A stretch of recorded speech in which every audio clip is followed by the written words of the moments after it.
ಎಲ್ಲರಿಗೂ ಅಭಿಗೆಜ್ಜೆ ಯೂಟ್ಯೂಬ್ ಚಾನಲ್ಗೆ ಸ್ವಾಗತ ಸುಸ್ವಾಗತ. ಇವತ್ತು ನಾವು ನಮ್ಮೂರಿನ ಶನೇಶ್ವರ ಸ್ವಾಮಿ ಪುರಕ್ಕೆ ಬಂದಿದ್ದೀವಿ. ಇವು ನೋಡ್ತಾ ಇರುವಂಥದ್ದು ಶನೇಶ್ವರ ಸ್ವಾಮಿ ನೆಲೆಸಿರುವಂಥ ತಾರಾಮರ. ಇಲ್ಲಿ ಪ್ರತಿ ವರ್ಷವೂ ಕೂಡ ಶಿವರಾತ್ರಿ ಆದ 8 ದಿವಸ ಅಥವಾ 15 ದಿವಸಕ್ಕೆ ಶನಿವಾರದಂದು ಶನೇಶ್ವರ ಸ್ವಾಮಿಯ ಹೋಮ, ಗಣಹೋಮ, ನವಗ್ರಹ ಪೂಜೆಗಳು ಹಾಗೂ ಬಂದಂಥ ಭಕ್ತಾದಿಗಳಿಗೆ ಅನ್ನ ಸಂತರ್ಪಣೆಯನ್ನು ಮಾಡಿಕೊಂಡು ಬರಲಾಗುತ್ತಿದೆ.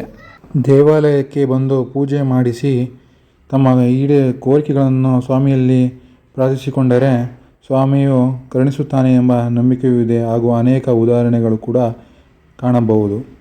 ಈ ಕ್ಷೇತ್ರದಲ್ಲಿ ತಮ್ಮ ಪ್ರಶ್ನೆಗಳನ್ನು ಸ್ವಾಮಿಯಲ್ಲಿ ಕೇಳಿಕೊಂಡಾಗ ಸ್ವಾಮಿಯು ಕೆಲವು ಶುಭ ಶಕುನಗಳ ಮೂಲಕ ಉತ್ತರಿಸುತ್ತಾರೆ. ಎಂಥ ಕಠಿಣ ಕಷ್ಟಗಳಿದ್ದರೂ ಕೂಡ ಶುಭ ಶಕುನ ದೊರೆತರೆ ಕೆಲಸವಾಗುವುದು ಕಟ್ಟಿಟ್ಟ ಬುತ್ತಿ. ಪೂಜೆ ಸಲ್ಲಿಸಿ ತಾರಾಮರದ ಕೆಳಗೆ ಸ್ವಾಮಿಯ ನಾಮವನ್ನು 108 ಬಾರಿ ಜಪ ಮಾಡಿದರೆ ನಿಮ್ಮ ಕೆಲಸ ಕಟ್ಟಿಟ್ಟ ಬುತ್ತಿ. ಪ್ರಸಾದವನ್ನು ದೇವರಿಗೆ ಅರ್ಪಿಸಿ ಪೂಜೆ ಮಾಡಿ ಬಂದಂಥ ಭಕ್ತಾದಿಗಳಿಗೆ ಅನ್ನಸಂತರ್ಪಣೆಯನ್ನು ಮಾಡಲಾಯಿತು.